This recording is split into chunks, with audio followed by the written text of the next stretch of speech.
5. Durante la noche yo había dormido poco, a sobresaltos, temiendo a cada instante hallar al día mirándome por las rendijas de la puerta. En la mañana me cogió un sueño pesado, de cuyas profundidades vino a sacarme el llamado insistente de mi madre, que me sacudía por un hombro. En el cuarto había un incitante olor de café, y mi hermana mayor se movía de acá para allá, prendiéndose un pinche en el pelo, alisándose la bata, poniendo la tapa sesgada sobre la tetera que hervía. Tuve la sensación de que estaba preparándose para un viaje. Era agradable permanecer en la cama junto a la agitación que reinaba en torno mío, pero no me dejaron estar mucho tiempo entre las sábanas tibiecitas. Pronto hube de inclinarme para coger mis calcetines, apremiado por los rezongos de las dos mujeres que se desesperaban ante mi calma. Lo demás fue sumamente rápido. Me lavé con presteza, sufrí la revisión detenida de orejas y cuello, y antes de ponerme la blusa ya estaba sentado frente a la taza de café humeante y al trozo de pan que me pareció más grande que de costumbre. Mi hermana se bebía su desayuno de pie, y de todo su cuerpo emanaba una sensación de fresca limpieza. Me puse bajo el brazo los libros y los cuadernos que me mandara dejar mi tío la noche anterior, y echamos a caminar por las aceras, rumbo al colegio. Mi madre, desde la puerta, nos miraba alejarnos, satisfecha. Durante el trayecto, Estela no dejaba de aconsejarme que me portara bien, que fuera respetuoso con mis profesores, que procurase hacerme de buenos amigos. Yo casi no la oía, preocupado del inquietante acontecimiento, y a medida que nos acercábamos al edificio del colegio marista, sentía sobre la carne de mi pecho un cosquilleo de intranquilidad. Iba a enfrentarme a un mundo totalmente nuevo e ignoraba cómo me acogería ese mundo. Me hallé sin saber cómo, tal vez demasiado pronto, ante el director. Estábamos ahora en uno de los corredores que orillaban el patio y frente a mis ojos se agitaba un enjambre de rostros, piernas y brazos en incesante movimiento. 3 muchachos galgueaban tras otro que se escabullía por entre sus compañeros, burlándose. Más allá había un corro que llenaba el ambiente con sus carcajadas escandalosas. En un ángulo, un rubio pecoso de nariz agresiva lanzaba diestramente al aire 4 guijarros pulidos y los iba recibiendo con una destreza que agrandaba los ojos de unos cuantos mocosos que lo rodeaban. El director me puso su gorda y pesada mano sobre la cabeza y habló con Estela unas palabras que no pude captar. Después miré alejarse a mi hermana y sentí un irresistible impulso de salir escapando tras ella. Pero el director me señalaba el patio y con su duro acento español me impelía a mezclarme al remolino, que se agitaba no lejos de nosotros.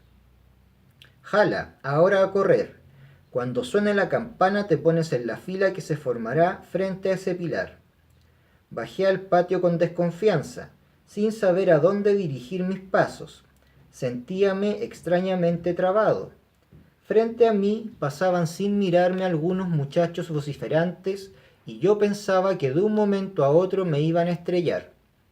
Buscaba entre todos, con ansiedad, a los que habrían de ser mis compañeros de curso. ¿Hallaría entre ellos un amigo que me guiara en aquella especie de laberinto aturdidor?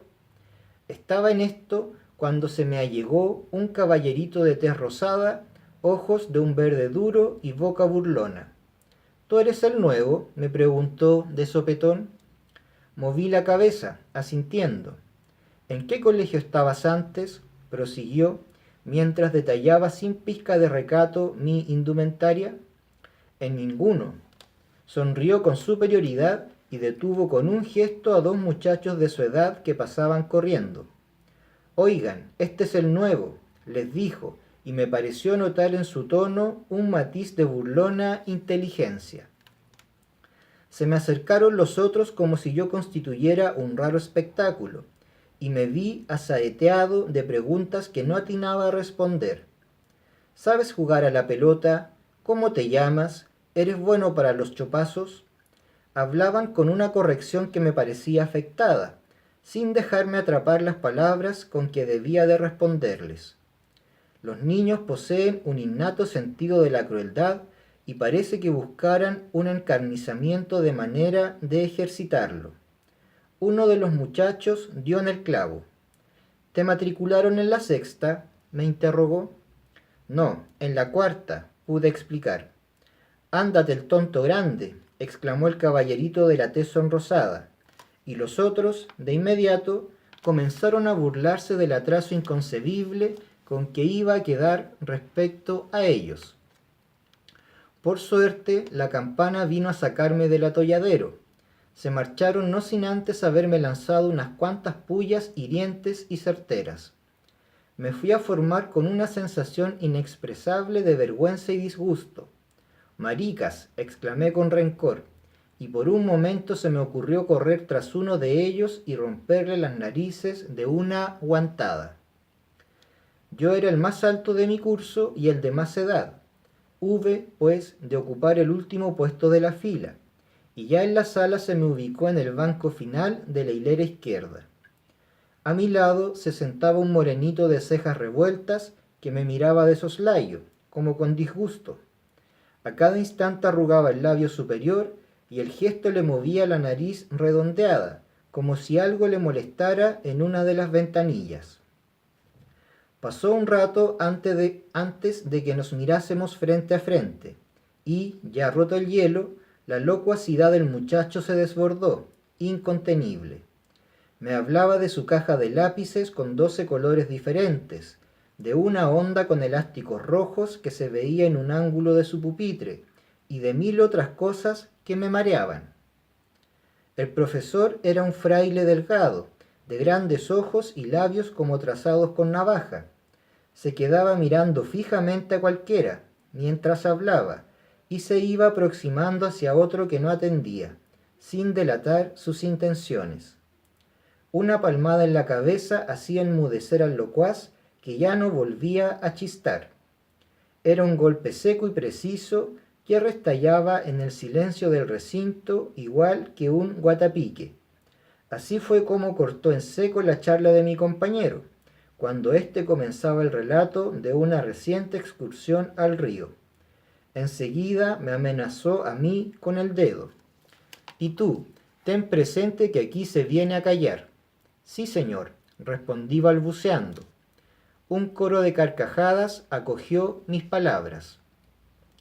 El profesor, que ya se marchaba con las manos a la espalda, tornó hacia mí su rostro y había en sus ojos como una amenaza. «¿No sabes cómo debes tratarme?», preguntó.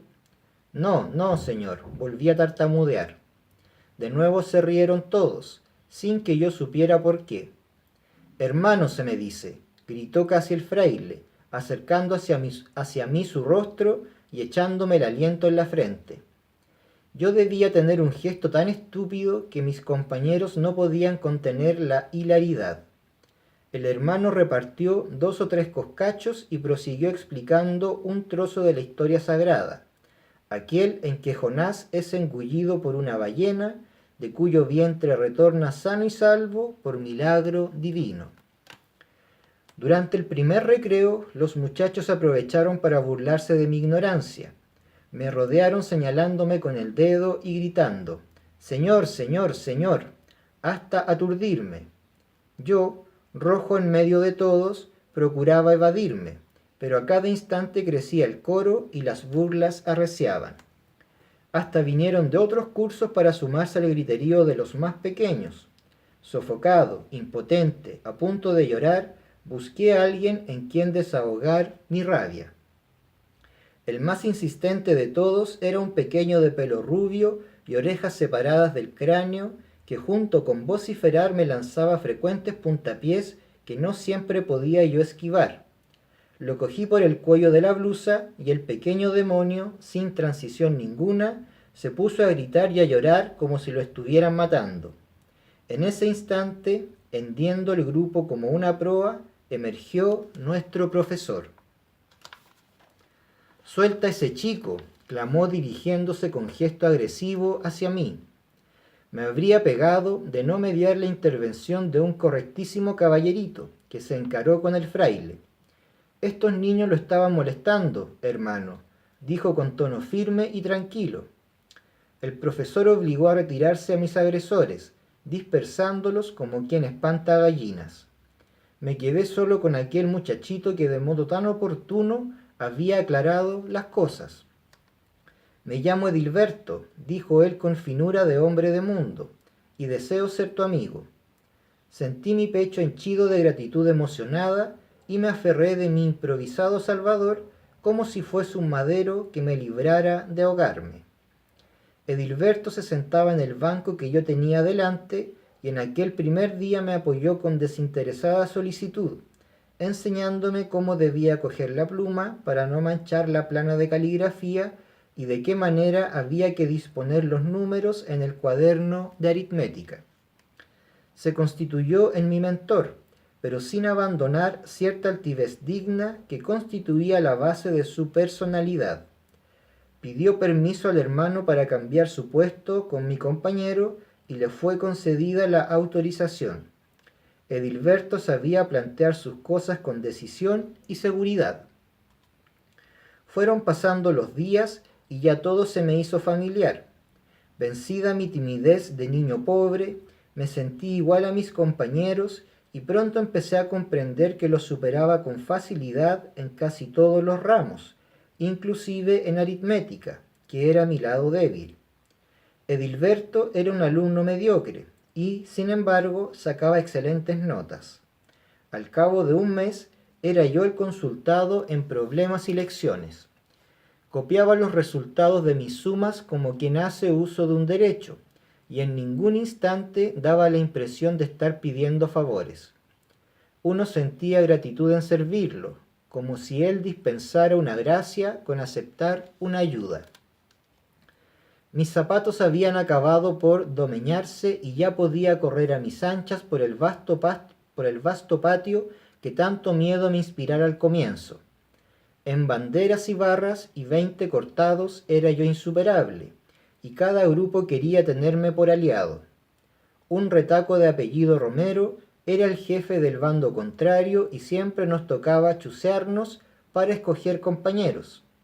Entonces todos me ofrecían algo para sobornarme, unos un sacapuntas, otros unas bolitas de cristal, los de más allá un caramelo.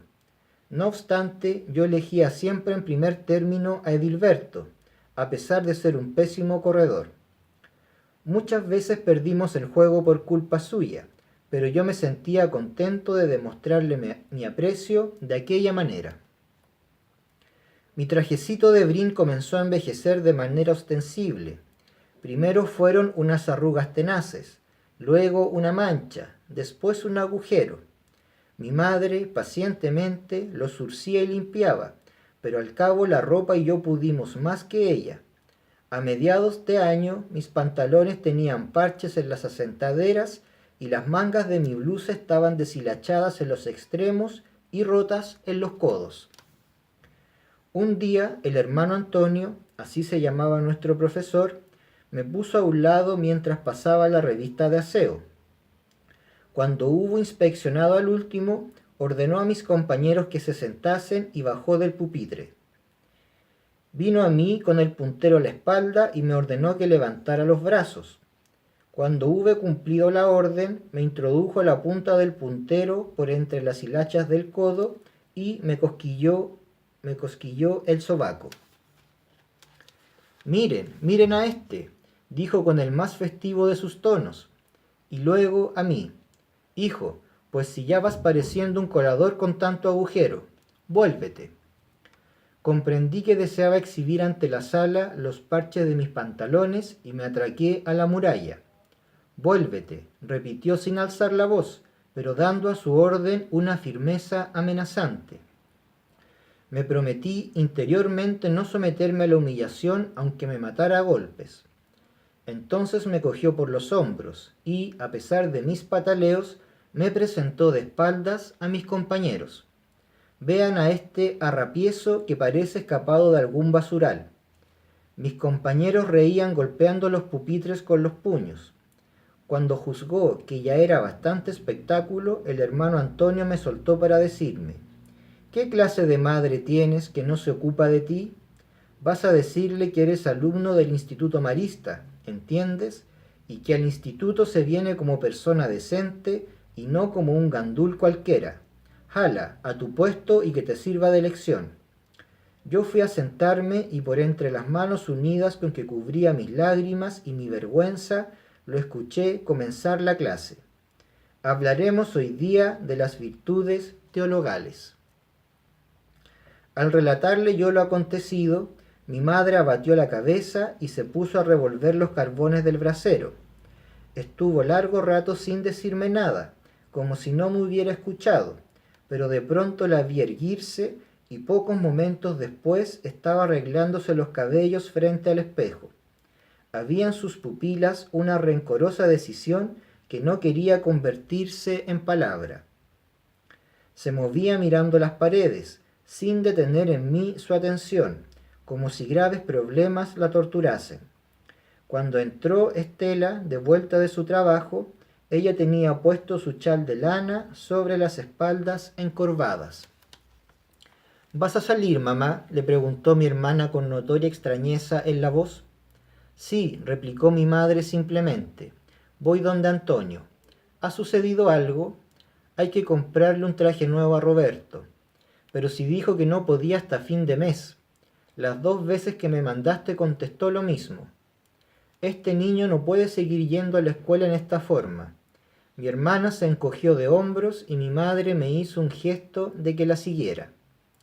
Yo salía muy rara vez con ella, de modo que su invitación me llenó de una especie de orgullo jubiloso. Empezamos a caminar por las calles que el atardecer envolvía en una red finísima, embelleciéndolas. Yo miraba asomar las estrellas con emoción callada y sentía un deseo de conversar quedamente con mi madre y de prometerle que cuando fuera grande pagaría todos sus sacrificios. Oía el arrastre de sus zapatos deformes sobre las piedras y aquello me dolía, pues yo hubiera querido que ella fuera bien vestida, como la mayoría de las madres de mis compañeros. Estuve muy cerca de ella en este trayecto hasta la casa de mi tío Antonio, pero no hablamos casi. Había entre nosotros una especie de comunión que nos hacía comprendernos sin palabras. La oficina estaba ya cerrada y hubimos de alcanzar hasta el domicilio de mi tío. Allí nos abrió una empleadita ágil, limpia, imperativa, que nos recibió como si fuésemos un par de vagabundos, negándose a llevar el mensaje que le dio mi madre. Don Antonio está descansando y no recibe a nadie en su casa, dijo, y su mano quiso cerrar la mampara de cristales. Vayan mañana a la oficina, añadió, como si nos hiciera un favor. Afortunadamente, pasó en ese momento por el vestíbulo la esposa de mi tío y me reconoció. Se acercó hasta la puerta, pero sin invitarnos a entrar. Buenas tardes, ¿qué desean? Con un gesto había ordenado a la sirvienta que se marchase y erguía allí frente a nosotros su alta y majestuosa silueta. Deseo hablar con Antonio, expresó mi madre, con tono igualmente frío y digno. El pobre llegó muy cansado de su trabajo y no está de muy buen genio, advirtió la esposa, sin apartarse de la puerta. En todo caso, quiero que hablemos. Pasen. Después de una espera de 1/4 de hora en el vestíbulo, apareció mi tío. Noté que se esforzaba por disimular su contrariedad. Dio la mano a mi madre y la invitó de inmediato a que expusiera el motivo de su visita, como si temiera prolongar la entrevista. Al enterarse del objeto de ella, me miró a mí, torció la mirada hacia la punta de sus zapatos relucientes y expresó: mis negocios andan mal y para mayor fatalidad tengo un pleito encima por incumplimiento de contrato. No lo creerás, pero he tenido que reducir hasta los gastos de mi casa. Eso quiere decir que no puedes darle un nuevo traje a Roberto, comentó decididamente mi madre, levantándose. Mi tío encendió un cigarrillo y apagando el fósforo con un soplido mezclado de humo, agregó: Mi educación, como tú sabes, fue muy difícil. A veces tuve que ir al colegio con los zapatos de mi madre.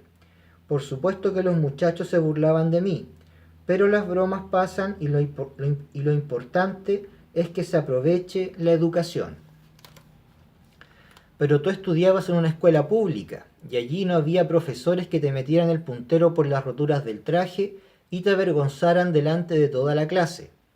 Fuiste tú el que decidió poner a Roberto en el instituto. Yo sabía que esto tendría que suceder. Por supuesto, tú crees que lo hago por avaricia, como de costumbre. Siempre se figuran los otros que un hombre rico dispone en cualquier momento de dinero. Te juro que a veces yo quisiera cambiar mi situación por la de cualquier empleado que tiene su sueldo seguro. Continuaron por largo rato sus quejas que mi madre escuchó con visibles muestras de impaciencia y con una indignación callada que la hizo exclamar por fin. Está bien, Antonio, lamento haber venido a molestarte. El tío era de esos hombres que solo entienden el lenguaje de la súplica y de seguro le resultaba inconcebible la actitud de mi madre, que no se doblegaba para pedir. Habituado al halago, se dejaba primero incensar largamente y luego concedía el favor como una merced divina. Aquella fue una de las pocas veces que debió resignarse a otorgar una cosa sin el tributo obligado.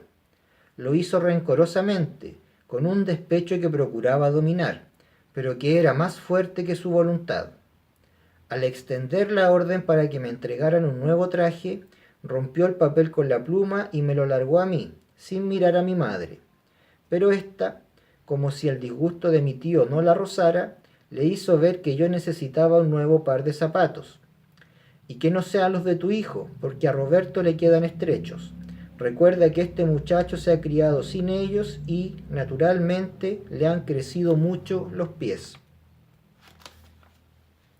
Mi tío, por toda respuesta, garabateó un nuevo papel y me lo puso en la mano. Desde mañana le ayudarás a Leandro en sus tareas, me advirtió. Te espero después del colegio. Tomarás 11 aquí. Mi madre caminaba ya hacia la puerta.